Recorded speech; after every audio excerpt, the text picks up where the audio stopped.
ابو جہل کو حاویہ میں پھینکا جائے گا. جہنم کے 7 حصے ہیں.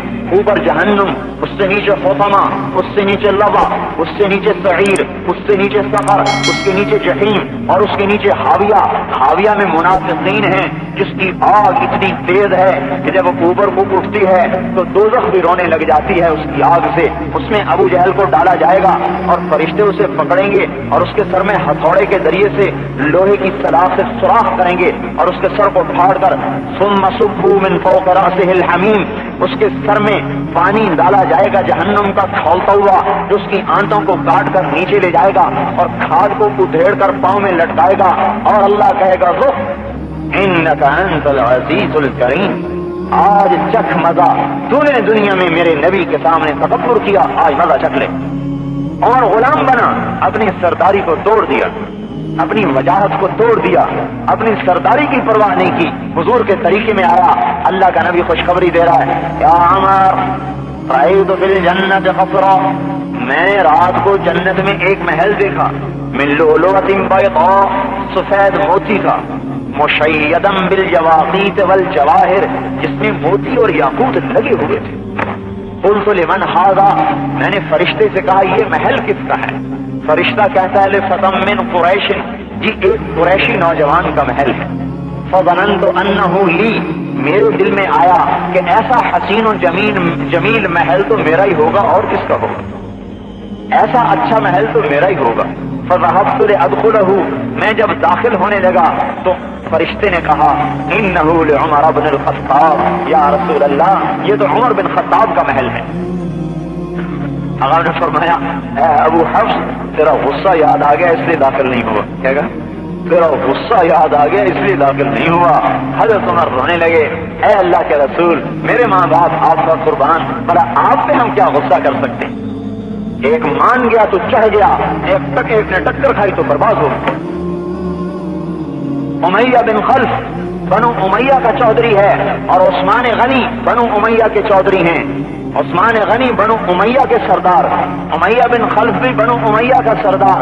ایک نے ٹکر لی، ایک نے گردن جھکائی، ایک نے کہا میں غلام، ایک نے کہا میں سردار، اگر میں مانتا ہوں تو میری سرداری جاتی ہے، ایک نے کہا میں مانوں گا چاہے میری سرداری چلی جائے.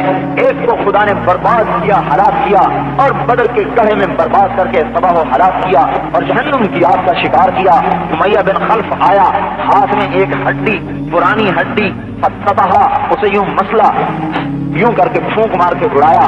اگر تیرا رب اسے زندہ کرے گا وہی رمیم، اسے تیرا رب زندہ کرے گا وہی رمیم، یہ پرانی ہو گئی، بکھر گئی. ہاں میرا رب اس کے ذرات کو جمع کرے گا اور تجھے بھی اٹھائے گا اور تجھے جہنم میں ڈالے گا.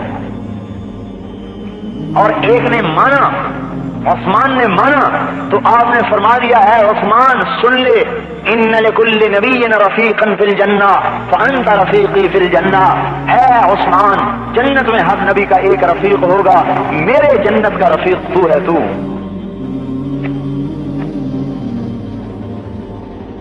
میرا رفیق تو ہے، میرے جنت کا رفیق تو ہے.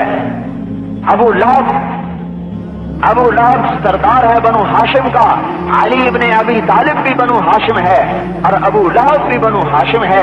علی ابن ابی طالب کا کوئی رتبہ نہیں ہے. ابو لہب کے مقابلے میں دنیا کے اعتبار سے ابو لہب نے ٹکر لی. میں سرداری نہیں چھوڑ سکتا. آج کا مسلمان کہتا ہے میں دکان کے کاروبار کو اور میں اپنی صدارت اور وزارت کو اگر نبی کے طریقے پر چلاتا ہوں تو میرے تو پلے ہی کچھ نہیں پڑے گا، میں کیسے کروں؟ ارے میرے بھائیوں کلمہ کیوں پڑا ہے؟ پھر کلمہ پڑھنے کا مطلب ہے اب میں غلام ہوں، اب میں نوکر ہوں، اب مجھے اپنی نہیں کرنی، بیوی بچے کی ضرورت کو نہیں دیکھنا، مجھے یہ دیکھنا ہے کہ میرا رب مجھ سے کیا چاہتا ہے. عمر ابن عبد العزیز کے 12 بیٹے ہیں اور چھوٹی چھوٹی بچیاں ہیں اور حال عمر کا یہ ہے کہ اس کا امر، اتنا بڑا بادشاہ آج ساری دنیا میں کوئی نہیں ہوگا. 3 بر اعظم پر جس کا امر چلتا ہے، 3 بر اعظم اس کے قدموں میں جھکا ہوا ہے. اور اس کے گھر کا یہ حال ہے کہ بیٹیاں جب گھر میں آتے ہیں تو منہ پہ ہاتھ رکھ کے بات کرتی ہیں، میری بیٹی تو نے منہ پہ کیوں ہاتھ رکھا ہے؟ خادمہ کہتی ہے میرے مومنین کچے پیاز سے روٹی کھائیے، بو آتی ہے. عمر کی آنکھوں میں آنسو آئے، ارے میری بیٹیوں میں تمہیں بڑے اچھے کھانے کھلا سکتا تھا لیکن تمہارا باپ دوزخ کی آگ کو برداشت نہیں کر سکتا. ایک عورت آئی، عراق سے چل کے آئی، کہ میں امیر المومنین سے وظیفہ منظور کرواتی ہوں. آگے دیکھا تو کچا گھر ہے پرانا سا. سوچنے لگی یہ تو خود اجڑا ہوا ہے, یہ مجھے کیا آباد کرے گا.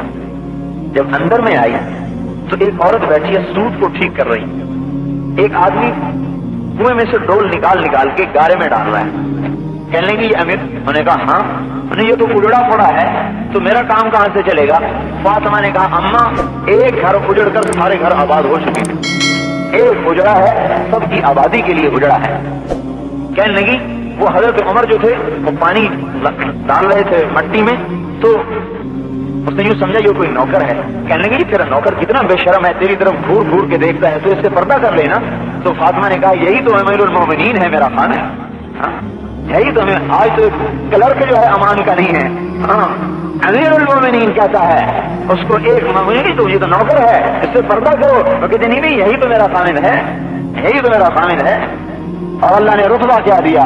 جب موت آئی اور جنازہ اٹھا اور قبر پہ رکھا تو آسمان سے ہوا چلی اور ایک پرچہ زمین پہ گرا.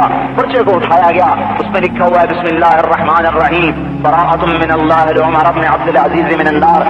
ہم نے عمر کو دوزخ کی آگ سے آزاد کر دیا.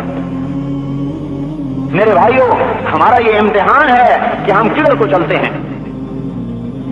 ابو لہب اٹکا, علی جھکے.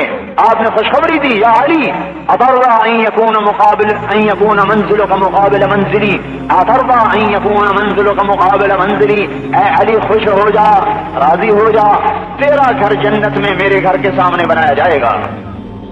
درجے طے ہو رہے ہیں.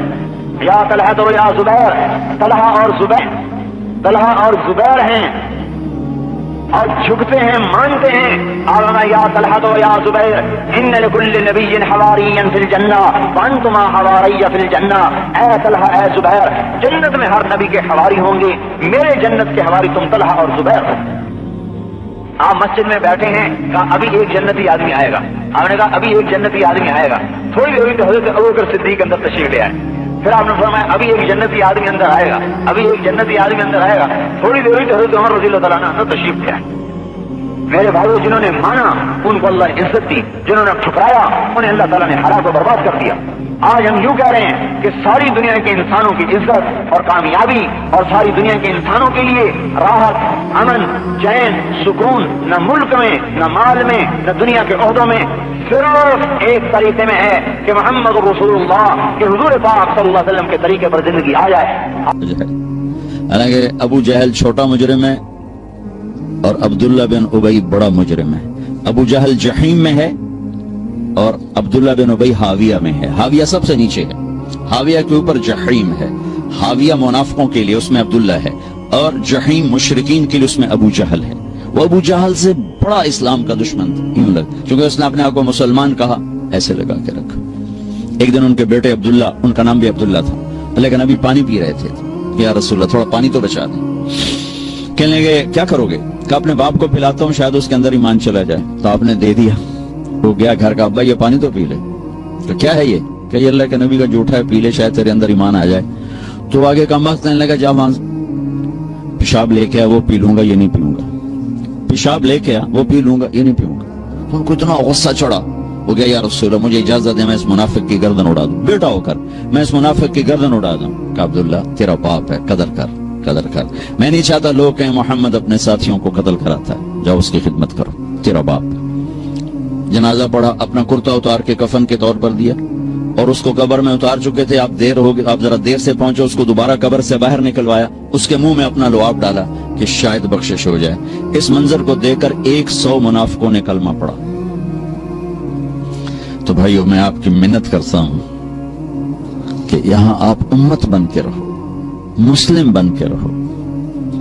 جو تمہارا عقیدہ ہے, جو تمہاری سوچ ہے, اس کو گلے سے لگا کے رکھو, لیکن دوسروں کو احترام دو, عزت دو, سب کو اپنا سمجھو.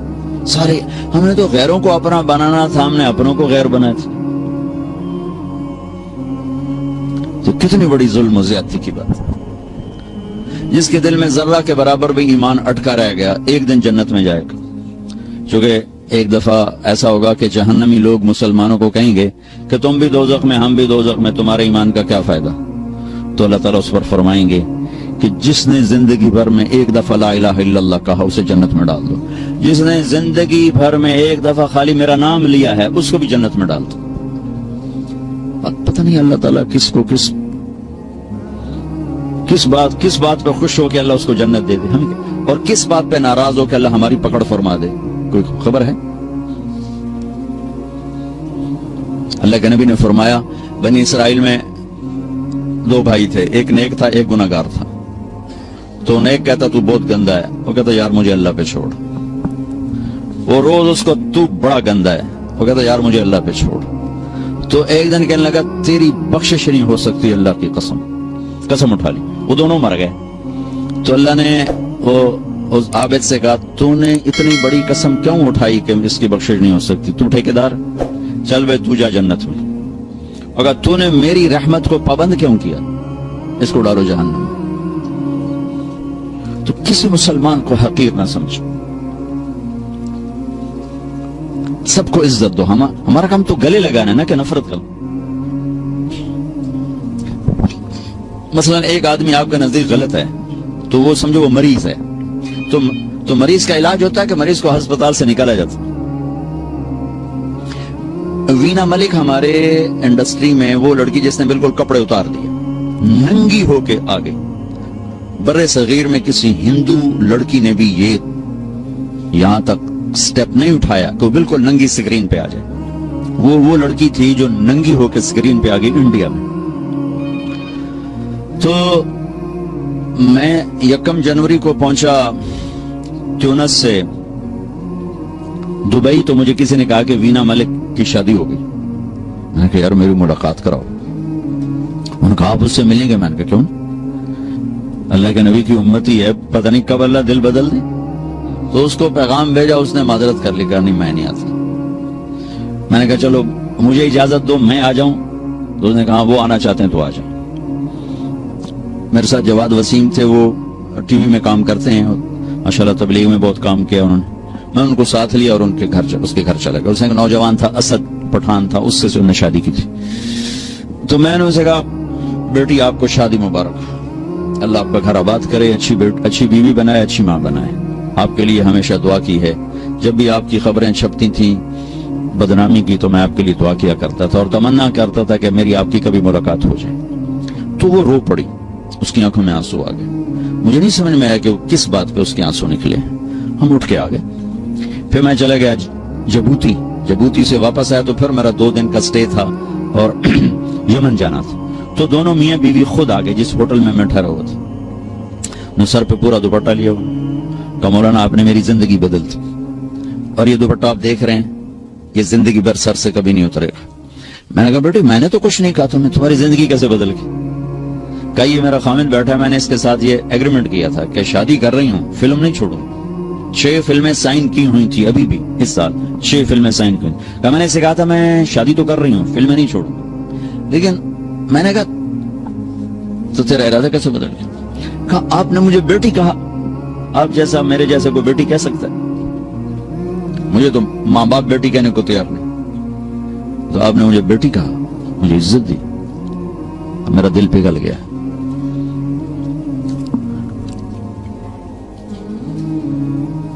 تو ہمارا کام تو قریب کرنا ہے، دور کرنا تو ہمارا کام نہیں ہے۔ تو امت میں اختلاف تو صحابہ کے دور سے ہے، نبی کے دور سے ہے۔ بخاری دیکھو میں چونکہ ساری تجارت دنیا میں ادھار پہ چلی گئی ہے، تو وہاں فیصل آباد کا ایک بازار ہے سوتر منڈی، جہاں اربوں کے کاروبار روزانہ ہوتے ہیں۔ تو روزانہ سر پاٹ رہن، گریبان پاٹ رہن، تیری ماں تے تیری فلانی تے تیری فلانی۔ تو میں نے ایک دفعہ ان کو جمع کیا، میں نے کہا دیکھو بھائی یا ادھار دینا چھوڑ دو، تمہارا ظرف نہیں ہے تو ادھار دینا بند کر دو، اگر ادھار دینا ہے تو پھر یہ گالیاں دینا چھوڑ دو، ورنہ تمہارا گھاٹا زیادہ ہے۔ 10 کروڑ 10 ارب کیا پوری دنیا بھی ایک آدمی تمہاری نگل گیا ہے تو وہ پکڑا جائے گا قیامت کے دن۔ لیکن تم نے ماں بیٹی کی گالی دے دی تو جرم تیرا بھی گھٹ کوئی نہیں، کیونکہ ماں بیٹی کی گالی دینا اللہ کے عرش کو ہلا دیتا۔ تو بھائیو آپ سے گزارش ہے اچھے اخلاق کے ساتھ یہاں زندگی گزارو۔ اور مسلمان بن کے رہو، امتی بن کے رہو، امتی بن کے رہو، فرقہ واریت کا شکار نہ ہو، تعصب کا شکار نہ ہو، نفرتوں کا شکار نہ بنو، مسلم بن کے رہو۔ ہوا سماکم المسلمین من قبل، اللہ نے ہمیں قرآن میں کہا کہ میں نے تمہارا نام مسلمان رکھا ہے، اپنے آپ کو مسلمان بنا کے رکھو۔ پوری دنیا پھرا ہوں، جو فرقہ واریت کی آگ پاکستان میں ہے کہیں نہیں دیکھی، وہ ہندوستان اس کے ساتھ ملے ایک ہی ٹکڑا ہے، بنگلہ دیش میں بھی اتنے، لیکن ہندوستان پاکستان میں نفرت کی انتہا ہے۔ تو آپ لوگوں کی روٹس چونکہ وہیں سے ہیں، تو میں آپ کے سامنے ہاتھ جوڑتا ہوں کہ بطور مسلم زندگی گزارو، بس سب کو گلے سے لگانا سیکھو۔ میرے نبی نے تو منافقوں کو بھی گلے سے لگایا کہ اپنے آپ سے دور نہیں ہونے دی، حالانکہ آپ تو اندر دیکھ رہے تھے کہ یہ سب منافق، لیکن اپنی مجلس سے کسی کو نہیں اٹھایا کہ تو منافق ہے، اٹھ جا میری مجلس سے۔ کسی کو بتایا نہیں سوائے حضرت حذیفہ کی، وہ بھی اس لیے بتایا کہ کل کو کوئی نقصان ہونے لگے تو ایک آدمی کو پتا ہو کہ بھئی یہ آدمی ٹھیک نہیں، کسی کو خبر نہیں دی۔ ایک منافق سردار تھے زید، وہ آ کر کہنے لگے یا رسول اللہ، ایمان یہاں ہے کفر یہاں ہے، ایمان لاتا ہوں، میرے لیے دعا کر دے۔ تو آپ نے اس کے یہاں ہاتھ رکھا کہ اللہ اس کی زبان کو سچا کر دے، دل کو صاف کر دے، اس ایمان سے سینہ بھر دے۔ وہ کہنے لگا یا رسول اللہ، میں منافقوں کا چودھری ہوں، آپ کو سارے منافقوں کا پتہ بتاؤں؟ آپ کو تو پہلے ہی پتہ تھا، لیکن چونکہ اور لوگ بیٹھے تھے، کہا نہیں، کسی کا نہیں بتانا، جو آئے گا ہم سینے سے لگائیں گے، جو نہیں آئے گا اس کا معاملہ اللہ پہ چھوڑیں گے۔ تو میرے نبی نے تو منافقوں کو بھی سینے سے لگا کے رکھا۔ عبداللہ بن ابی جیسے کا جنازہ پڑھا تھا، جبکہ حضرت عمر روک رہے ہیں کہ اب یہ کیا کر رہے ہیں، یہ منافق ہے، شاید بخشا جائے، شاید بخشا جائے۔ معاف کرنا، درگزر کرنا۔ عبداللہ بن ابی جو منافقین کا سردار تھا، جس نے سب سے زیادہ میرے نبی کو تکلیف پہنچائی۔ اللہ کے نبی پانی پی رہے تھے، ان کے بیٹے نے کہا یا رسول اللہ تھوڑا پانی بچا دیں، ان کا بیٹے پکے مسلمان، کیا کرو گے؟ میرا باپ شاید پی کے مسلمان ہو جائے۔ ہلو، وہ گلاس لے کر ابا یہ پانی پی لو، کیا ہے؟ اللہ کے نبی کا بچا ہوا پانی ہے، پی لے، شاید تیرے اندر ایمان آ جائے۔ کہنے لگا جاؤ وہاں سے کسی کا پیشاب لے آؤ، میں وہ پی لوں گا ہی نہیں پی لوں۔ تو اتنا غصہ آیا، واپس آیا یا رسول اللہ یہ پکا منافق ہے، بدبخت، مجھے اجازت دے میں اس کی گردن اڑاتا ہوں۔ آپ نے کہا تیرا باپ ہے، جاؤ اس کی خدمت۔ ہمارا اسلام صرف نماز روزے تک آ گیا، بس حج عمرہ نماز، ذکر تلاوت بہت اعلیٰ چیز ہے، اللہ کا شکر ہے۔ بعض ملک ایسے بیچاروں کو پتہ نہیں نماز کیا ہے۔ نماز تو ہمارے دین کی بنیادی عبادت ہے، من حدمہا فقد حدم الدین، جس نے نماز کو چھوڑا اس نے پورے دین کو تباہ و برباد کر دیا۔ من اقامہا فقد اقام الدین، جس نے نماز کو قائم کیا اس نے پورے دین کو قائم کیا۔ پہلا سوال تھا اسلام کیا ہے؟ اطعام الطعام وطیب الکلام، میٹھا بولنا۔ ایمان کیا ہے؟ معاف کرنا اور صبر۔ اب تیسرا سوال، یا رسول اللہ ای الاسلام افضل، سب سے اعلیٰ درجے کا اسلام کیا ہے؟ کتنے اسلام کے خوبصورت اعمال ہیں، نماز، روزہ، تہجد، تبلیغ، ذکر، تلاوت، حج، عمرہ، جہاد، کتنا کچھ ہے۔ آپ نے فرمایا من سلم المسلمون من لسانہ ویدہ، جو ہاتھ اور زبان سے کسی کو تکلیف نہ پہنچائے وہ سب سے اعلیٰ درجے کا مسلمان۔ سب سے اعلیٰ درجے کا اسلام کیا ہے؟ کہ ہاتھ اور زبان سے کسی کو تکلیف نہ پہنچائے۔ زندگی بھر میرے نبی نے کسی کو تھپڑ نہیں مارا، کسی کو زبان سے ایسا جملہ نہیں فرمایا جس سے وہ کہے جی میرا دل ٹوٹ گیا، میرا دل توڑ گیا، کیونکہ زبان کا بول ایسی بلا ہے کہ نبی کے بھی جگر کے پار ہو جاتا۔ عبداللہ بن ابی امیہ آپ کی پھوپھی کے بیٹے ہیں، ابو سفیان بن حارث آپ کے تایا کے بیٹے ہیں، اور یہ مکہ میں آپ کی دشمنی میں زبان بہت چلاتے تھے، ہاتھ نہیں، زبان بہت گندی زبان۔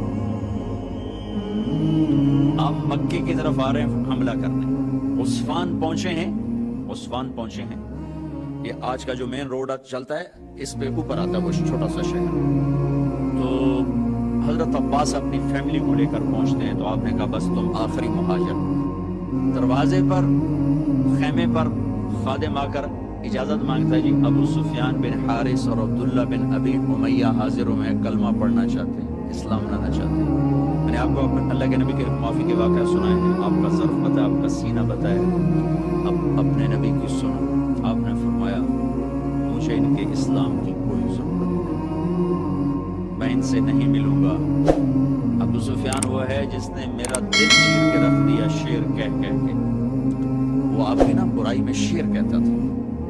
اور عبداللہ وہ ہے جس نے حرم میں کھڑے ہو کر مجھے کہا تھا کہ آسمان پہ چڑھ جا اور 4 فرشتوں کو لے کر آ اور ایک پیپر لے کر آ، اس پیپر کے اوپر اللہ کی مہر ہو اور اوپر لکھا ہوا ہو کہ تو اللہ کا نبی ہے۔ وہ 4 فرشتے پیپر کے ساتھ آ کر گواہی دیں، پھر میں سوچوں گا کہ تو نبی ہے کہ نہیں، لیکن میرا خیال ہے میں پھر بھی تمہیں نبی نہیں مانوں گا۔ آپ نے کہا اس کا یہ بول میرے یہاں ہے، میں نہیں انہیں ملنا چاہتا، میں ان کے اسلام کو قبول نہیں کرنا چاہتا۔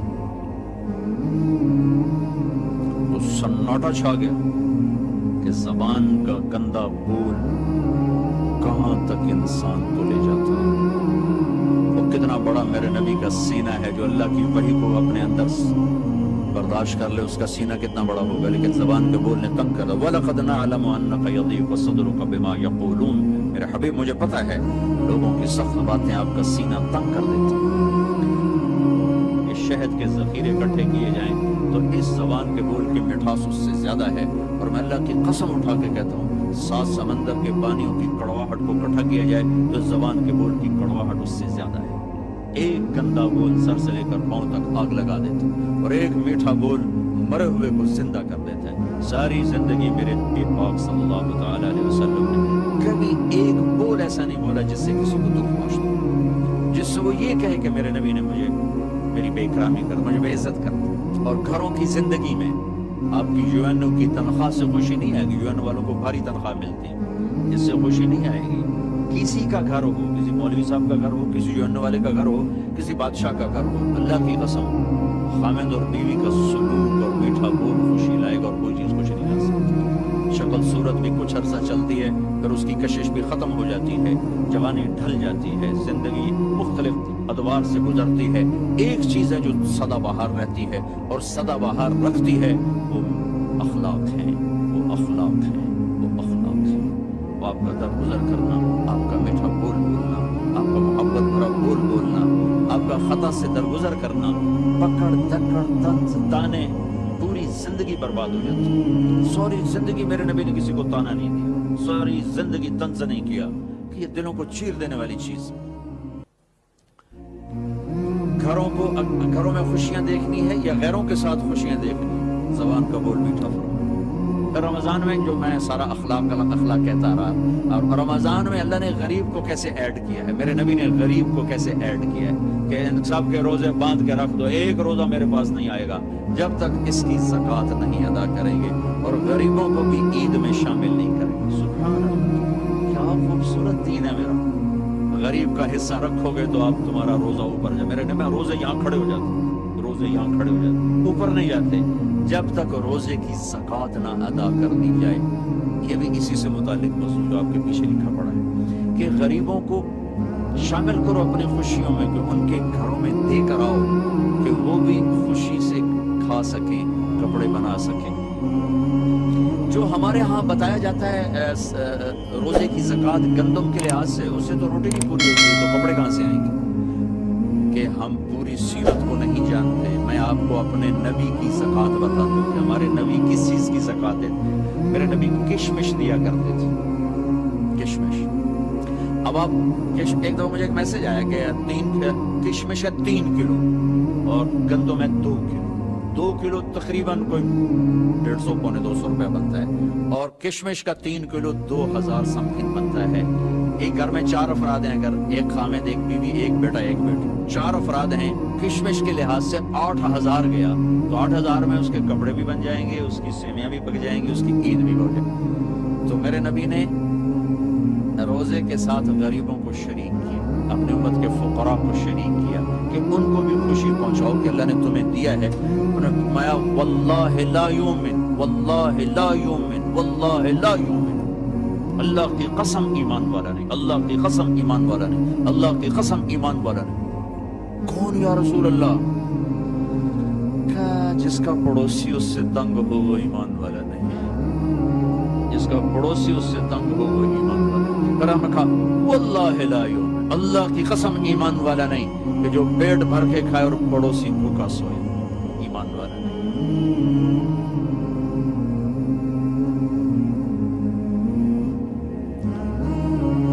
غریبوں کو شامل کیا۔ حضرت عبداللہ بن عمر کے گھر میں مہینے میں ایک دن گوشت پکتا تھا، ایک دن۔ تو ان کا ایک پڑوسی تھا یہودی۔ تو جب آپ کے سامنے کھانا رکھا جاتا تو پوچھتے بھائی ہمارے پڑوسی کو بھیجا؟ کہا یہ نہیں بھیجا۔ کہا پہلے اسے بھیجو، اس کے بعد میرے سامنے رکھو۔ یہودی کے لیے پہلے کھانا جاتا تھا، پھر حضرت عبداللہ بن عمر کھاتے تھے۔ تو عید کی خوشیوں میں شامل کیا غریبوں کو کہ جو مالدار لوگ ہیں وہ اپنے روزے کی زکوٰۃ ادا کریں۔ کشمش کے لحاظ سے آپ ادا کریں، ویسے تو آپ گندم کے لحاظ سے بھی ادا کریں گے تو آپ کا واجب ادا ہو گیا، لیکن کسی غریب کا بھلا کرنا چاہتے ہیں اور لوٹ کے بھلا آپ کے پاس آئے کہ آپ کا خزانہ اللہ کے پاس جمع ہو جائے۔ امام زین العابدین کی خدمت میں جب کوئی سائل آتا تو آپ کہتے واہ واہ اللہ تیرا شکر ہے تو نے میرے پاس سواری بھیج دی جو میرا سامان اٹھا کے میرے آخرت کے گھر میں پہنچا دے گی۔ کیا عجیب تعبیر ہے، اللہ تیرا شکر ہے تو نے میرے پاس سواری بھیج دی جو میرا سامان اٹھا کے میرے آخرت کے گھر میں بھیج دے گی۔ سائل آپ کی آخرت کی سواری، تو سخی بن کے دیں، بخیل بن کے نہ دیں، اس سے اللہ کے غریب بندوں تک خوشیاں پہنچیں گی۔ دعائیں میں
الكريم وعلى آله وأصحابه أجمعين، أما بعد، أعوذ بالله من الشيطان الرجيم.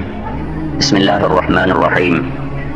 والتين والزيتون وطور سينين وهذا البلد الأمين لقد خلقنا الإنسان في أحسن تقويم ثم رددناه أسفل سافلين إلا الذين آمنوا وعملوا الصالحات فلهم أجر غير ممنون فما يكذبك بعد بالدين أليس الله بأحكم الحاكمين بلى. وقال النبي صلى الله تبارك وتعالى عليه وسلم إن في الجسد مضغة إذا صلحت صلح الجسد كله وإذا فسدت فسد صلى الله تعالى عليه وسلم. میرے محترم بھائی اور دوستو، اللہ تعالیٰ نے انسان کی تخلیق اور سب سے خوبصورت تخلیق میں 4 چیزوں کو ذکر کیا ہے۔ والتین والزیتون، یہ ظاہری چیزیں، مادی چیزیں۔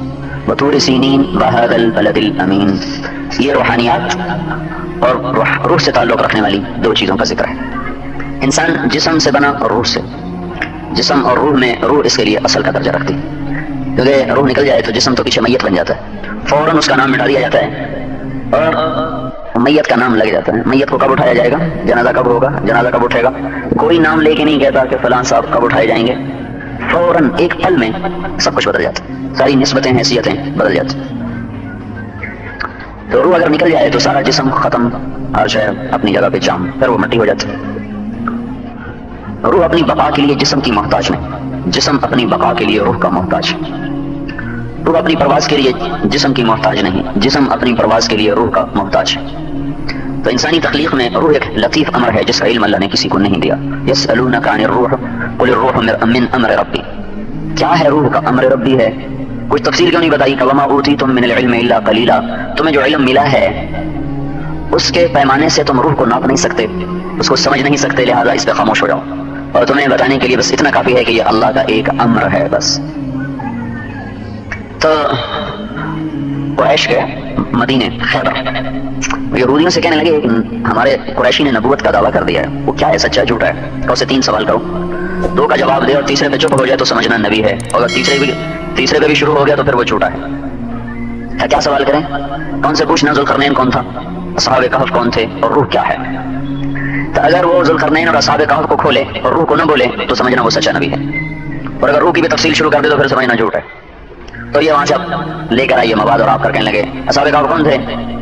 تو اللہ تعالیٰ نے قرآن اتارا ام حسبت ان اصحاب الکہف والرقیم کانوا من آیاتنا عجبا اذ اوى الفتیۃ الی الکہف. یہاں سے یہ کہانی شروع ہوئی اور اللہ تعالیٰ نے ساری سورہ کہف پوری تفصیل کے ساتھ اللہ تعالیٰ نے اصحاب کہف کا قصہ سنایا. پھر انہوں نے پوچھا ذوالقرنین کون ہے؟ تو اللہ تعالیٰ نے اگلی آیات اتار دی یسألونک عن ذی القرنین قل سأتلو علیکم منہ ذکرا انا مکننا له فی الارض وآتیناہ من کل شیء سببا فاتبع سببا. ذوالقرنین بھی آ گیا. پھر انہوں نے پوچھا روح کیا ہے، روح کیا ہے؟ تو اللہ تعالیٰ نے کہا یسألونک عن الروح.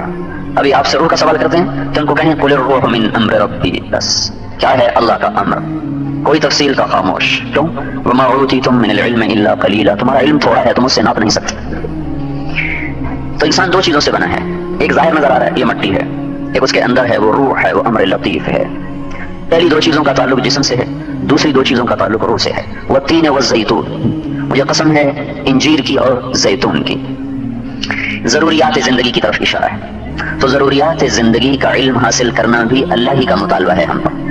اور تین اور زیتون کو ذکر کیا جو بہترین غذائیں ہیں، یہ اس بات کی طرف اشارہ ہے کہ پاکیزہ اور حلال اور اچھی چیزوں کا انتخاب تمہارے رب کی پسند ہے. الا بلا، ایک تو ہے حرام، وہ تو ہے ہی حرام، اس کے تو قریب بھی نہیں جانا. لیکن حلال میں بھی تو بہت الٹا سیدھا ملا ہوا ہے. پکوڑے بھی کھائے، سموسے بھی کھائے، اوپر چٹنی بھی ڈالی، کھٹا بھی ڈالا، میٹھا بھی ڈالا. وہ کیا ہوتا ہے، کھیر کے اوپر دہی ڈالا ہے، کھیر کے اوپر دہی ڈالا، پھر اوپر سیون اپ پی، پھر ادھر سے مرغے کی ٹانگ کھینچی، ادھر سے کباب کی ٹانگ کھینچی، ادھر سے اوپر سلاد ڈالا، ادھر سے سبزی ڈالی، پھر کہتے ہیں سیون اپ پوا دو. تو اس کی بھی اس میں نفی ہو رہی ہے. اس لیے میں کہا کرتا ہوں جب تک بیکریاں سلامت، ڈاکٹروں کی چاندی بنتی رہے گی. سن، جتنا بیکریوں کا سامان ہے سارا ہی جسم کا بگاڑ ہے.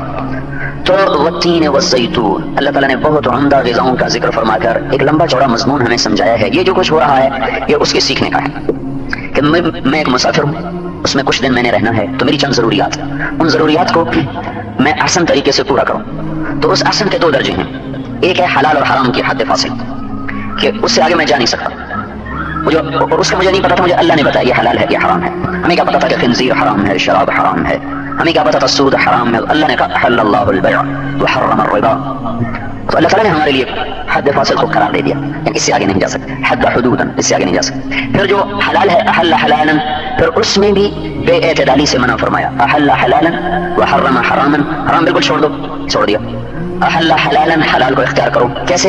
سنن سننا، اس کے بھی طریقے ہیں. حد حدودا، اس کی بھی حدود ہیں.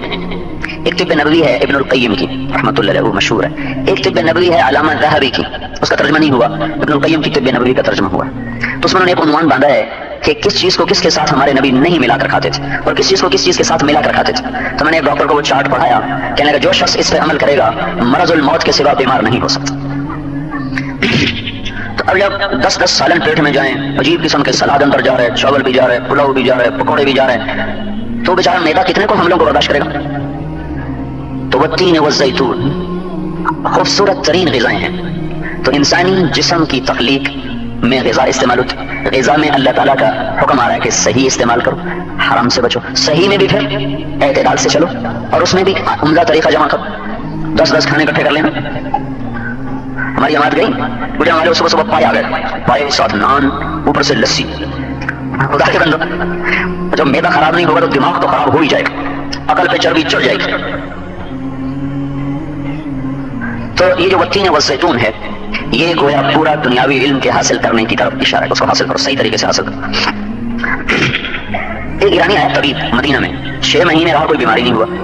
تو ایک دن ایک آدمی سے کہنے لگا تم لوگ تو بیماری نہیں ہوتے تو میرا دواخانہ کیسے چلے؟ تو اس نے کہا لا ناکل حتی نجوع واذا اکلنا لا نشبع، ہم اس وقت تک نہیں کھاتے جب تک بھوک نہ لگے، اور پھر جب کھاتے ہیں تو اتنا نہیں کھاتے کہ پیٹ بھر جائے. انہوں نے کہا تم تو مرتے دم تک بیمار نہیں ہو سکتے، یہاں تو میرا کام نہیں چلے گا. بڑھیا بستر اٹھایا چل دیا. عبداللہ بن عمر کی خدمت میں ایک شخص نے جوارش پیش کی. کہا حضور یہ جوارش کا کس کام کی ہے؟ کہا کھانا ہضم کرتی ہے. انہوں نے کہا مجھے 40 سال ہو گئے، میں نے پیٹ بھر کے کھانا نہیں کھایا، مجھے اس کی کیا ضرورت؟ انہیں جا کے دو جو ایک نوالا جب تک اوپر نہ کھائے وہ کہتے ہم نے کھایا کچھ نہیں. تو یہ جو کچھ ہم سیکھ رہے ہیں یہ والتین والزیتون سے متعلق ہے. ساری دنیا کا علم اسی 2 لفظوں کے اندر اشارہ ہے. تو والتین والزیتون سے یہ کہہ دیا کہ ہاں تم کافر کی طرح نہیں ہو کہ ہر جگہ منہ مارو، ہر چیز کو سیکھنا شروع کر دو. زندگی تھوڑی سی ہے، وہ چیزیں سیکھو جو تمہارے کام کی ہیں. چونکہ یہ آیت بتا رہی ہے ان تعدوا نعمت اللہ لا تحصوها، اگر تم کائنات کے بھید کھولنا شروع کرو گے تو ساری نسل کی زندگی ختم ہو جائے گی. اس کے بھید نہیں کھل سکتے. لا تحصوها، تمہارے بس میں نہیں کائنات میں، چونکہ ہر چیز ہمارے لیے نعمت ہے. تو اللہ تعالیٰ فرمایا تم ان کو گن نہیں سکتے. تو یہ اشارہ ہے کہ دنیا کے علوم میں بھی ایسے دیوانے نہ ہو جاؤ، ایک حد تک، اس سے آگے نہیں. تو اس میں دنیا کی چیزوں میں لگ کر جسم کو تو فائدہ ہوا، اب روح کو کہاں سے غذا ملے؟ روح کو نہ ملے تو ساری اندر کی دنیا بے چین، پریشان، برباد. تو وطور سینین وہذا البلد الامین، مجھے قسم ہے طور سینا کی اور بلد امین مکہ مکرمہ کی. ان 2 چیزوں کی قسم کیوں کھائی ہے؟ پہلی آسمانی کتاب کوہ طور پہ اتری اور آخری آسمانی کتاب بیت اللہ میں اتری، ابتدا وہاں سے ہوئی. تو اب ساری روحانیت کی جو چیزیں اور اس کا جو علم تھا وہ سمٹ کے قرآن میں آ گیا. طور سینا بھی قرآن میں اتر گیا، اس لیے کہ ہمارے نبی نے فرمایا کہ اوتیت المثانی مکان التورات، اللہ تعالیٰ نے ساری تورات کے بدلے میں مجھے سورہ فاتحہ دے دی ہے. تو جو طور سینا پہ اترا تھا اس کا سارا نور سورہ فاتحہ میں آ گیا. والمائدہ مکان الانجیل، اور بیت المقدس میں انجیل کو اتارا. تو جو کچھ انجیل میں تھا اللہ کے نبی نے فرمایا اللہ نے مجھے اس کے بدلے میں سورہ مائدہ دے دی، تو ساری انجیل مائدہ میں آ گئی. والحوامیم مکان الزبور، اور زبور وہ واضح و نصیحت کی کتاب تھی، کوئی الگ شریعت نہیں تھی، وہ داؤد علیہ السلام پہ اتری. اس کے بدلے میں اللہ نے مجھے حامیم کی 7 سورتیں عطا فرمائیں. تو سارا آسمان کا علم جو 3 کتابوں میں تھا، تورات، زبور، انجیل. تورات موسیٰ علیہ السلام پہ اتری 2 رمضان المبارک، کتابیں ساری رمضان میں ہیں، اور 8 رمضان المبارک کو 300 برس کے بعد زبور اتری داؤد علیہ السلام پر، اور 1200 برس کے بعد 12 رمضان المبارک کو یا 18 رمضان المبارک کو انجیل اتری عیسیٰ علیہ السلام پر. یہ کٹھی آ جاتی تھی لکھی ہوئی. پھر اس کے 541 برس کے بعد 571 عیسوی میں 22 اپریل 571 عیسوی ہمارے نبی پیدا ہوئے. پھر 611 عیسوی میں آپ کو غار حرا میں پیر کے دن رمضان کے آخری عشرے میں اللہ تعالیٰ نے آپ پر قرآن کو اتارا. تو 611 برس کے بعد قرآن اترا. تو موسیٰ علیہ السلام اور ہمارے نبی میں کوئی 2000 سال کا فاصلہ اس طرح بن جاتا ہے. تو قرآن جب اترا تو ساری آسمانی کتابوں کا نور اس کے اندر اتر گیا. تورات بھی اس میں آ گئی، انجیل بھی آ گئی، زبور بھی آ گئی، وفضلت بالمفصلات، جو باقی قرآن ہے اس کے ذریعے سے اللہ تعالیٰ نے ہمارے نبی کو عزت بخشی اور فضیلت بخشی. تو اب روح کی جتنی ضرورت ہے وہ ساری کی ساری بیت اللہ پر اتر کر قرآن کی شکل میں آ گئی. اس کو غذا ملے گی قرآن سے، اس کو غذا ملے گی اللہ کے دین سے. اگر اس کو غذا نہ دی جائے اور صرف جسم کو کھلاتے رہیں تو عبداللہ بن مسعود کا فرمان ہے لو صحت ابدانکم ومرضت قلوبکم لکنتم اہون علی اللہ من الجعلان، اگر تمہارے جسم طاقتور ہو گئے اور تمہاری روحیں کمزور ہو گئیں، بیمار ہو گئیں، تو تم اللہ کی نظر میں گندگی کے کیڑے سے بھی زیادہ ذلیل ہو جاؤ گے. گندگی کا کیڑا جدھر جاتا ہے غلاظت پھیلاتا ہے، کوئی نظر اس پر الفت کی نہیں، حقارت کی ہے. طاقتور جسم، کمزور روح، بیمار روح اللہ کی نظر میں گندگی کے کیڑے سے زیادہ وہ حقیر اور ذلیل ہے. تو قرآن ایک زندگی کا پیغام ہے جو ناقابل تبدیل ہے، اس میں کوئی ترمیم نہیں، کوئی تبدیلی نہیں. اس چشمے سے پانی پینا یہ ہماری اور ہمارے ان بچوں کی اور اس ساری نسل کی ضرورت ہے. تو اس وقت صرف آدھا کام ہو رہا ہے، اور اس میں بھی چونکہ شریعت نہ تھی تو حلال حرام کی تمیز اٹھ گئی، جائز ناجائز کی تمیز اٹھ گئی. ہم یہ چاہتے ہیں کہ ان بچوں کی بنیاد قرآن پر بنے، اور پھر یہ دنیا کے کسی بھی شعبے میں جائیں لیکن اللہ سے ان کا تعلق نہ ٹوٹے، شریعت سے ان کا ناطہ نہ ٹوٹے، اور یہ ان دنیا کی چیزوں میں اپنی آخرت کو برباد نہ کر بیٹھے. آپ نے فرمایا ایک دفعہ سبحان اللہ والحمد للہ ولا الہ الا اللہ واللہ اکبر، 4 سیکنڈ بھی نہیں لگے. یہ ایک دفعہ کا بول اس ساری دنیا پر پھیلی ہوئی نعمتوں سے زیادہ قیمتی ہے. سلیمان علیہ السلام جیسی حکومت اللہ نے کسی کو نہیں دی. تخت ہوا میں اڑتا تھا, اوپر پرندے سایہ کرتے تھے, دائیں طرف انسانوں کے بیٹھنے کی کرسیاں تھیں, بائیں طرف جنات کے بیٹھنے کی کرسیاں تھیں, ہوا لے کر اڑتی تھیں, ایک صبح میں 1 مہینے کا سفر طے کرتے تھے. تو اور کیسے مزے کی بات ہے, اوپر جا رہا ہے اور ہوا سامنے ہے, لیکن نہ کسی کی آنکھوں کو چیر رہی ہے, نہ کسی کو پیچھے گرا رہی ہے, نہ وہ ان بیلنس ہو رہی ہے. جہاز کی تو ایک کھڑکی کھول دیں تو سارا جہاز زمین پہ آیا, سارا جہاز زمین پہ آیا, اور وہ سارا تخت کھلا ہوا جا رہا ہے. ہوا کو طاقت نہیں کہ اس کو ان بیلنس کر سکے, ان کو تکلیف دے سکے, ان کی آنکھوں میں کوئی پریشانی پیدا کر سکے. اس طرح اللہ نے حکم دی. ویسے جا رہے تھے تو نیچے ایک دیہاتی ہل چلا رہا تھا, اس نے جب یوں دیکھا تو کہنے لگا لقد اوتی آل داؤد ملکا عظیما. کیا کہنے بھائی, داؤد کے بیٹے کو بہت بڑی حکومت ملی ہے, داؤد کے بیٹے کو بہت بڑی حکومت ملی. تو ہوا تو خادم تھی, اس نے پیغام پہنچا دیا. وائرلیس سلیمان علیہ السلام کی جا رہے ہیں, بغیر باہر کے پیغام پہنچا. یہاں تو کوئی نہ سیٹ ادھر ہوتا ہے, ایک سیٹ ادھر ہوتا ہے, تو کوئی سیٹ بھی کوئی نہیں, پھک آواز پہنچی, انہوں نے فوراً تخت اتار لیا, اس کو بلوایا. کہنے لگے تو نے کیا کہا تھا؟ کہنے لگا میں نے کہا تھا لقد اوتی آل داؤد ملکا عظیما, داؤد کے بیٹے کی حکومت بہت بڑی ہے. تو انہوں نے ارشاد فرمایا تسبیحۃ فی صحیفتک او فی صحیفۃ المؤمن خیر من ملک آل داؤد. ارے اللہ کے بندے, تو ایک دفعہ سبحان اللہ کہہ دے, یا کوئی مسلمان ایک دفعہ سبحان اللہ کہہ دے, وہ داؤد کے بیٹے کے ملک سے بڑی دولت ہے. ایک دفعہ سبحان اللہ داؤد کے بیٹے کے ملک سے بڑی دولت ہے کہ یہ ملک مٹ جائے گا اور سبحان اللہ پہ ملنے والا مٹ نہیں سکتا. تو بھائیو, ہم یہ ذہن بنانا چاہتے ہیں اپنی نسل کا کہ یہ آخرت کو اصل سمجھیں, اللہ کی اطاعت کو اصل سمجھیں, دنیا کو گزرگاہ سمجھیں, مسافر خانہ سمجھیں. ہمارا الٹ ہو گیا, ہمیں بچپن سے پھر اسکول میں کالج میں یہ بتایا گیا کہ دنیا کی عزت اور دولت اور شہرت یہ تمہارا مقصد ہے, تمغے سجانا اور ٹائٹل لینا, اور یہ ابھی کیا دیا تھا ان کو, ٹرافیاں دینا, یہ تمہاری زندگی کا مقصد ہے. سعید انور مجھ سے کہنے لگا زندگی کا مقصد یہ سمجھتے تھے کہ عزت اور دولت اور شہرت کا صرف 22 سال کی عمر میں مل گئی, عزت بھی دولت بھی شہرت بھی, لیکن اندر کی بے چینی پھر بھی. تو اس کے بعد یہ سوچنا شروع کیا اگر زندگی کا مقصد یہی ہے, عزت اور دولت اور شہرت, وہ تو حاصل ہو چکا ہے, تو مقصود کے حاصل ہونے کے بعد تو چین ملتا ہے, تو ہم کیوں بے چین اور پریشان ہیں؟ معلوم ہوتا ہے زندگی کا مقصد کچھ اور ہے, وہ نہیں جو میں سمجھا تھا. اس کے بعد دائیں بائیں ہونا شروع کیا, پھر اللہ تعالیٰ نے صحیح منزل تک پہنچا دیا. ایسے میرا کلاس فیلو تھا, ہم سنٹر ماڈل میں کٹے تھے, پھر وہ فیصل آباد یونیورسٹی چلا گیا, میں گورنمنٹ کالج لاہور آ گیا. پھر مجھے 22 سال کے بعد پتا چلا وہ بہت بڑا تاجر بن گیا ہے, بہت بڑا کاروباری بن گیا ہے. تو میں اس کو ملنے گیا, تو مجھے کہنے لگا 22 برس کے بعد ہماری ملاقات ہوئی, ایک طرف بٹھایا, کہنے لگا کہ آج سے 22 سال پہلے میں سمجھتا تھا میری زندگی کا سب سے بڑا مقصد ہے دولت اور شہرت اور عزت. میں نے 22 برس اس پر جان ماری, اور اس وقت میرے پاس تینوں چیزیں موجود ہیں, لیکن 22 سال کی محنت کے بعد مجھے پتا چلا کہ مقصد کے انتخاب میں غلطی کھا گیا, کہ یہ نہیں ہو سکتا, کچھ اور ہے. لیکن 22 برس گزر گئے اس غلط سمت پر چلتے چلتے, واپس ہٹنے کا بھی اب کوئی راستہ نظر نہیں آتا. زندگی ہی بیت گئی غلط چیز کو بنیاد بنا کے دوڑتے ہوئے, جو لوٹ آئے تو کچھ کہنا نہیں, بس دیکھنا انہیں غور سے, جنہیں منزلوں پہ خبر ہوئی کہ یہ راستہ کوئی اور تھا. اب لوٹ کے 22 برس کو لوٹائے کیسے؟ امریکہ میں بیان کر رہا تھا تو میں تھوڑی آخرت کی بات کی, توبہ کی بات کی, لوگ رو رہے توبہ کر رہے ہیں. ایک شخص میرے پاس آیا اور ایسے میرے اوپر گر گئے اور زاروں قطار رونا شروع. ہماری غلط تربیت ہو گئی, پیسہ اور عزت اور دولت اور شہرت اور منصب اور بلڈنگیں اور گاڑیاں اور بنگلے, ہاں ہو بس اس کو زندگی کا مقصد بنا دیا. اللہ تعالیٰ اس کے بالمقابل کہتا یہ تو گزرگاہ ہے, مسافر خانہ ہے, وما الحیات الدنیا الا متاع الغرور. تو اللہ تعالیٰ کے نبی نے ان کا ذہن بنایا آخرت والا, ان کا ذہن بنایا گزرگاہ والا, ان کو منزل بتایا اللہ, ان کو منزل بتایا جنت, تو وہ دنیا لے کر بھی اس سے آخرت سے غافل نہ ہوئے. ذہن سازی نبوت کا سب سے مشکل کام ہے, ذہن سازی, اندیکھی چیز سے متاثر کرنا, اندیکھی چیز کا شیدائی بنا دینا اور حاضر سودے سے بے رغبت کر دینا. یہ ان بچوں میں اگر پیدا ہو گیا پھر ہر حال میں کامیاب, اگر یہ نہ پیدا ہوا کچھ بھی نہ حاصل ہوا. ایک نماز فرض کا سجدہ 7 زمین آسمان ایک پلڑے میں رکھو, اور فرض نماز کا سجدہ ایک پلڑے میں رکھو, تو اس ایک فرض نماز کے سجدے کا وزن 7 زمین آسمان سے زیادہ قیمتی ہے. کتنے لوگ ہیں جو نمازیں چھوڑ گئے, روزے چھوڑ گئے, کبھی کسی کا آنسو بہا, کوئی رویا, کوئی تڑپا. 95% لاہور کے مرد عورت نماز نہیں پڑھتے. بچہ بیمار ہو جائے, ماں بھی تڑپ رہی, باپ بھی تڑپ رہا, کاروبار میں نقصان ہو جائے, میاں پریشان, بیوی پریشان, نماز ہاتھ سے چلی گئی, کسی کے بھی تو ماتھے پہ بلنا پڑا. یہ ذہن چونکہ دنیا کا ہے تو اسے اس نقصان کا اندازہ ہی نہیں. وہ ذہن آخرت کا ہے تو حضرت عمر کی جماعت قضا ہو گئی, نماز نہیں جماعت, عصر کی جماعت قضا ہو گئی. 2 لاکھ درہم اللہ کے نام پہ صدقہ کیا.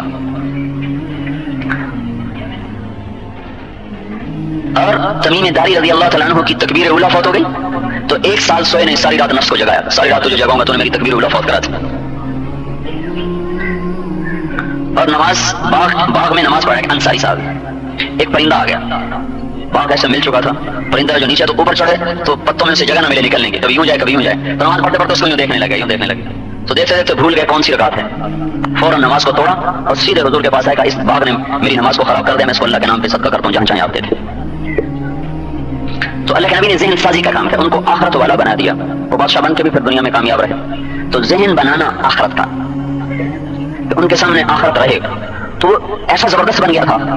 ایک شخص آیا، یا رسول اللہ میرا پڑوسی ہے، اس کی کھجور کی چند شاخیں ایسے ٹیڑھی ہو کر میرے گھر کے آنگن میں ہیں، اوپر سے کبھی کھجوریں گر پڑتی ہیں تو میرے بچے اٹھا لیتے ہیں، تو یا کر ان کے منہ سے کھجوریں نکال لیتے ہیں. تو اس سے کہیں بچے ہیں اتنی سختی نہ کیا کریں. تو آپ نے اس کو بلایا، آپ نے کہا بھائی میرے ساتھ سودا کر لو، یہ کھجور کا درخت مجھے دے دو اور اس کے بدلے میں تمہیں جنت میں درخت لے کے دیتا ہوں. اس نے کہا یا رسول اللہ میرے پاس جتنے درخت ہیں نا ان میں یہ سب سے زیادہ مجھے پسند ہے، اس کا پھل بڑا پسند ہے، میں یہ کسی کو نہیں دے سکتا. چلا گیا. یہ منافق تھا، صحابی نہیں تھا، سمجھے؟ منافق تھا، نہ صحابی کو یہ تصور نہیں کر سکتا. تو ابو الدہدہ وہاں بیٹھے ہوئے تھے، کہنے لگے یا رسول اللہ اگر میں آپ کو یہ درخت لے کے دے دوں تو میرے ساتھ وعدہ ہے جنت میں درخت لے کر دیں گے؟ کہنے لگے ہاں. تو اس کے پیچھے چلے گئے، کہنے لگے بھائی درخت بیچنا ہے؟ کہنے لگے میں نے اللہ کے نبی کو نہیں دیا، تجھے کہاں سے دوں گا، جاؤ جاؤ اپنا کام کرو. کہنے لگا جو تیرے منہ میں آتا ہے بول دے، اس کی قیمت کے لیے جو تیرے منہ میں آتا ہے بول دے. تو ابو الدہدہ رضی اللہ تعالیٰ عنہ کا باغ تھا مدینے میں بہت بڑا، اس میں 600 کھجوروں کے پودے تھے، 600 کھجوروں کا لدا ہوا باغ. تو اس نے ویسے ہی کہہ دیا اپنا باغ سارا دے دے، کھجور لے یہ لے لے. اس نے سوچا ہوگا یہ وہ پاگل ہے جو یہ سودا کرے گا. جب اس نے کہا نا باغ دے دو اور کھجور لے لو تو کہنے لگے سودے سے پھرے گا تو نہیں. عجیب بات ہے، جیسے یہ کاروباری لوگ کسی کو پھنسا لیتے ہیں نا تو پھر اس کو پھرنے نہیں دیتے، ہوتا تو اس بیچارے کا سر موڑا ہوتا انہوں نے. آج کی تجارت تو دھوکہ ہی رہ گیا سوائے چند ایک کے.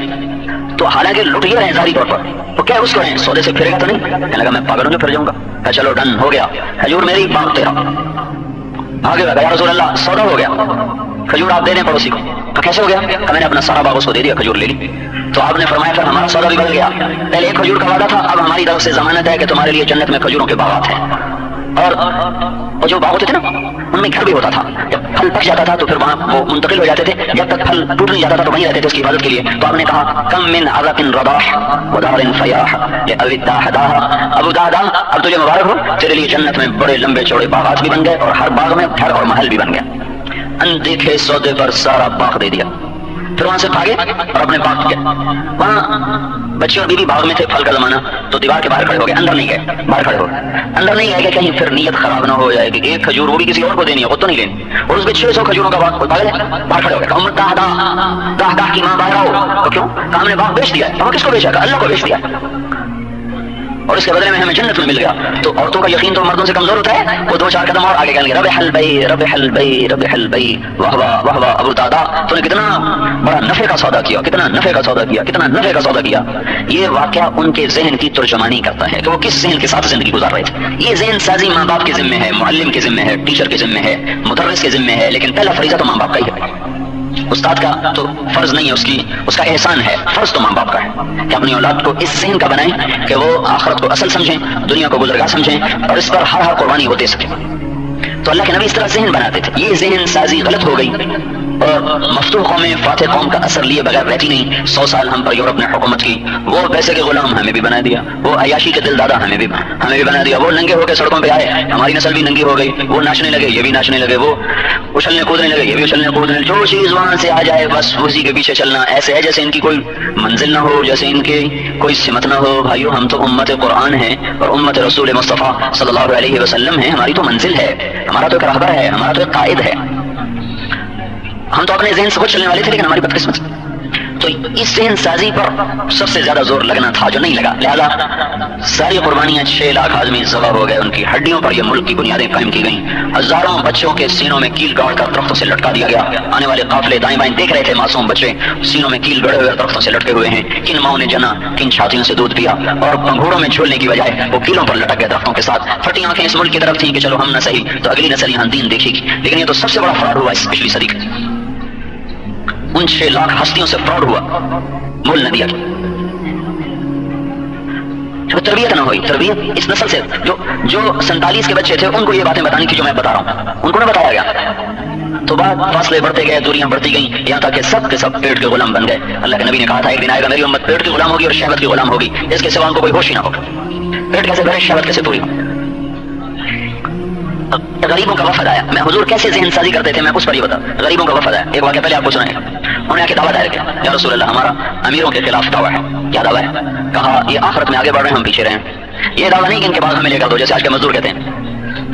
کیا دعویٰ ہے کہ یہ جنت میں آگے چلے گا؟ کیسے چلے گا؟ کہ یہ نماز پڑھتے ہیں، ہم بھی پڑھتے ہیں، یہ روزہ رکھتے ہیں، ہم بھی رکھتے ہیں، لیکن یہ غلام آزاد کرتے ہیں، ہمارے پاس پیسے کوئی نہیں. اور یہ اللہ کے نام پہ پیسہ خرچ کرتے ہیں, ہمارے پاس پیسے کوئی نہیں, ان کے 2 عمل ہم سے زیادہ ہیں, بتائیے ہم کیا کریں؟ ہم ان سے پیچھے ہو رہے ہیں, آگے جا رہے ہیں. تو آپ نے کہا کوئی میں تمہیں کمنٹ بتاتا ہوں, تم ان کے ذریعے سے ان سے بھی آگے بڑھ جاؤ گے. تدركون به من سبقكم وتسبقون به من بعدكم ولا يكون احد افضل منكم الا اذا صنع مثل ما صنعتم. تم یہ کام کرو جو میں بتانے لگا تو اگلوں کو کاٹ لو گے, پچھلوں سے آگے رہو گے, کوئی تم سے آگے نہیں بڑھ سکتا جب تک یہ کام نہ کرے. کہیے ضرور بتائیں. آپ نے کہا بہت آسان, فرض نماز کے بعد 33 دفعہ سبحان اللہ, 33 دفعہ الحمدللہ, 34 دفعہ اللہ اکبر پڑھا کرو, مالداروں سے آگے بڑھ جاؤ. تو وہ بڑے خوش چلے گئے. اب اس زمانے کے مالداروں کو بھی جنت کے شوق تھے, اور اتنی بڑی محفل میں بات ہوئی کہاں چھپ تھی, وہ مالداروں کو بھی پتہ چل گیا, انہوں نے بھی پڑھنا شروع کر دیا. وہ دوبارہ پھر مقدمہ آ گیا, پھر فائل اوپن ہو گئی, کہا یہ تو پھر مسئلہ بن گیا. کیا کہا تو انہوں نے بھی پڑھنا شروع کر دیا. اب ہم کیا کریں؟ تو اللہ کے نبی نے کہا یہ میرے رب کی تقسیم ہے, اس میں کیا کروں؟ ذالک فضل اللہ یؤتیہ من یشاء, یہ میرے رب کی تقسیم ہے جس کو جیسے چاہتا ہے. یہ ذہن تھا اس زمانے کے مالدار کا اور غریب کا, اور بڑے کا اور چھوٹے کا, کہ وہ آخرت کو سامنے رکھ کر چلتے تھے. عمیر بن سعد گورنر ہیں, حمص کے گورنر عمیر بن سعد 3 سال گورنر رہے. حضرت عمر نے بلایا, ابھی حالات سنا ہوا کہ وہ آئے, پیدل آئے, پیدل, ایک لاٹھی اس کے اوپر پوٹلی کو باندھا ہوا, اور مسجد میں داخل ہوئے. تو حضرت عمر نے کہا کب آئے گا؟ ابھی آیا ہوں. کہا کیسے آئے ہو؟ کہا پیدل آیا ہوں, شام سے پیدل مدینے. تو تمہارے پاس سواری کوئی نہیں تھی؟ کہا میرے پاس کوئی نہیں تھی. کہا بڑے برے ہیں حمص والے جنہوں نے اپنے امیر کو سواری نہ دی. تو عمر کہنے لگے امیر المومنین غیبت نہ کرو, میں نے ان کو نمازیں پڑھتے دیکھا ہے. ان کی سفارشی بند ہے, ان کی غیبت نہ کرو, میں نے ان کو فجر کی نماز پڑھتے دیکھا ہے. یہ کیوں کہا فجر کی نماز پڑھتے دیکھا ہے؟ کہ حدیث میں آتا ہے جو فجر کی نماز پڑھ لیتا ہے اللہ کی ذمہ داری میں آ جائے, جو اس کی بےزتی کرے گا اس نے اللہ کی ذمہ کو توڑا, جلدی یا بدیر اللہ تعالیٰ اس کا بدلہ اس سے لے. تو زمان میں کہا اچھا حساب دو. کا کس کا حساب؟ کا 3 سال گورنر جو ہے کا یہی حساب ہے, یہ میری پورٹلی ہے, اس میں جو کچھ ہے یہ دیکھ لو. دیکھا تو 70. کہا تو وہ پیسہ کہاں گیا؟ کہ میں نے کیا کرنا تھا, مالداروں سے لیتا تھا, غریبوں کو دے دیتا تھا. اچھا ٹھیک ہے چلو تمہیں دوبارہ نوکری پہ بحال کیا جاتا ہے, جاؤ اپنا چارج سنبھالو. کہ نہیں اب تم کسی اور کو دو, میں 3 سال کر کے بس میرا پیٹ بھر گیا. کہ نہیں میں نے تمہیں بھیجنا. کہ میں نہیں جاؤں گا. کیوں؟ کہ میرا بول خراب ہو گیا اس گورنری کی وجہ سے. کیا کیسے خراب ہو گیا؟ کہنے لگا ایک دفعہ میں نے ایک یہودی کو کہہ دیا احزاک اللہ, جا اللہ تجھے ذلیل کرے. یہ کوئی گالی تو نہیں ہے نا, کوئی یہودی تو ہے ہی ذلیل. ایک حقیقت بولی, ضربت علیہم الذلۃ والمسکنہ, قرآن کی بات کو کہا. کہنے لگے لیکن بعد میں نے اپنے نفس کا محاسبہ کیا تو میں نے دیکھا کہ یہ بول میرے منہ سے نکلا گورنری کے تکبر میں. تو میں نے سوچا میاں عمر جس حکومت کی وجہ سے تیرا بول خراب ہو, تیری آخرت خراب ہو, اس حکومت کو طلاق دینا ہی بہتر ہے. لہذا میں ہاتھ جوڑتا ہوں کسی اور کو بھیج دو, مجھے نہیں چاہیے حکومت. ایک بول پر ہائے ہائے, اور وہ بھی یہودی. اور لفظ کیا ہے؟ اخذاک اللہ, نہ ماں کی گالی, نہ بہن کی گالی, نہ بیٹی کی گالی. اور ادھر کتنے بڑی بڑی گالیاں منہ سے نکلتی ہیں, مرد تو مرد ہیں, عورتیں گالیاں نکالتی. اور اللہ کے نبی نے بیت اللہ کو دیکھ کر فرمایا بیت اللہ تو بڑی عزتوں والا ہے, پر ایک مسلمان کی عزت تجھ سے بھی زیادہ ہے. بیت اللہ کو گالی دینا چھوٹا گناہ ہے, اور مسلمان کو ماں بہن کی گالی دینا اس سے بڑا گناہ ہے. تو یہ ملازم کتنی گالیاں کھا رہے, یہ ڈرائیور, یہ نوکر, یہ مالی, یہ کتنی گالیاں روزانہ کھاتے ہیں ماں جیسے ان کی مائیں کوئی نہیں. صرف مالداروں کی مائیں ہوتی ہیں, صرف مالداروں کی بہن اور بیوی اور بیٹی ہوتی ہیں, غریبوں کی آئی کوئی نہیں. ایک ٹالی کے ٹوٹنے پر گاڑی کو ذرا سی رگڑ لگ گئی, دکان پہ ذرا نوکر دیر سے پہنچ گیا, پھر نہ اس کی کوئی ماں کی قیمت ہے نہ اس کی بہن کی کوئی قیمت. اللہ کوئی سو گیا ہے, وہ سن نہیں رہا ہے, یا قیامت کا دن نہ آئے گا, یا حساب کا دفتر نہ کھلے گا. وہ کسی کافر کو بھی ماں بہن کی گالی دینا حرام ہے. سن رہے ہو, شے جائے کہ مسلمان, اس لیے اللہ کے نبی نے فرمایا جب میری امت گالیاں دے گی اللہ کی نظروں سے گر جائے گی. تو یہ تربیت کا اثر تھا کہ ایک جملے پر ساری حکومت کو چھوڑ کے مجھے نہیں چاہیے, لے آؤ. یہ تربیت کرنا ماں باپ کی ذمہ ہے. عملاً بھی اپنی زبان پہ ماں باپ کو قابو ہوگا, اور نوکر سے درگزر ہوگا, اور آپس میں بھی اخلاق اور محبت کا پرچار ہوگا, تو اولاد وہی سبق سیکھے گی. یہ چھوٹے چھوٹے بچے گالیاں کہاں سے سیکھتے ہیں؟ دیکھتے ہیں گالیاں نکالتے تو زبان پہ جاری ہو جاتی. تو یہ اس تربیت کا فقدان ہے, یہ ذہن کہ مجھے اللہ پر ہر حال میں قربان ہونا ہے. پھر ایک اور واقعہ سناتا ہوں. حضرت عمر کے سامنے بیٹھے تھے ابو سفیان, اکرمہ, حارث بن ہشام. تو سہیل بن عمرو یہ بڑے سردار ہیں مکے کے, تو اتنے میں حضرت بلال آئے, تو آپ نے کہا تم لوگ ذرا پیچھے ہٹ جاؤ. پھر عمار آئے تو نے کہا تم لوگ ذرا پیچھے ہٹ جاؤ. پھر صہیب آئے, ذرا آپ لوگ پیچھے ہو جائیں. پھر سلمان آئے, آپ لوگ ذرا پیچھے ہو جائیں. ابن مسعود آئے, ذرا اور پیچھے ہو جاؤ. تو ان کو پیچھے کرتے کرتے بالکل دروازے تک پہنچا دیا. تو ابو سفیان تو بڑے سردار تھے, تو ان کو غصہ چڑھ گیا. کہنے لگے دیکھو عمر نے ہمارے ساتھ کیا کر دیا, اتنی بےزتی کی, غلاموں کو آگے بٹھایا, سرداروں کو پیچھے کر دیا. تو سہیل ابن عمر کہنے لگے, وہ بڑے سمجھدار ہے, لہو من رجل کا لفظ ان کے بارے میں حدیث میں آتا ہے کہ کیا کہنے اس شخص کے فہم و فراست. وہ کہنے لگے اس میں عمر کا کیا قصور ہے؟ اس میں قصور تو ہمارا ہے. اسلام کی عزت تو پیسے سے نہیں, اسلام کی عزت تو تقوی اور دین سے ہے. یا آگے بڑھ گئے, ان کو آگے کر دیا, ہم پیچھے رہ گئے, ہمیں پیچھے کر دیا گیا. یہاں تک بات ختم نہیں ہوئی, ایک دم چاروں پریشان ہو گئے. کہنے لگے اگر آخرت میں پیچھے رہ گئے تو پھر کیا بنے. حالانکہ یہ لوگ بالکل آخری زمانے میں مسلمان, فتح مکہ پہ ابو سفیان مسلمان ہو رہے ہیں, اکرمہ, سہیل بن عمرو, حارث بن ہشام, یہ سارے کے سارے لوگ فتح مکہ پہ مسلمان. چند مہینوں کی صحبت ہے اللہ کے نبی کی. تو یہ چاروں آپس میں کہنے لگے اوہو اگر آخرت میں پیچھے رہے گا تو پھر کیا بنے گا. تو یہ سارے اٹھ کر حضرت عمر کے پاس آ گئے. کہنے لگے جو تم نے ہمارے ساتھ کیا ہم نے دیکھا, ہمیں کوئی گلا نہیں, ہماری اپنی کمیاں ہیں. یہ بتاؤ ہم نہیں چاہتے کہ آخرت میں تم سے پیچھے رہ جائیں, یہ تو ہمیں پتا ہے کہ ہم تم سے آگے نہیں بڑھ سکتے، لیکن ہم پیچھے بھی نہیں رہنا چاہتے، ہم تمہارے برابر میں آنا چاہتے ہیں، کوئی ہمیں طریقہ بتاؤ کہ ہم تمہارے برابر ہو جائیں۔ تو زمانے نے فرمایا ٹھیک ہے، طریقہ موجود ہے، انہوں نے پہلے اللہ کے نام پر اپنے آپ کو قربان کیا، تم اب قربان ہو جاؤ تو برابر تو ہو جاؤ، کہنے کہ یہ ہم کر دکھائیں گے۔ تو یہ لوگ مکے پہنچے، ساز و سامان رخت سفر باندھا اور ملک شام ہجرت کر گئے۔ اس وقت وہاں روم کے خلاف جہاد چل رہا تھا۔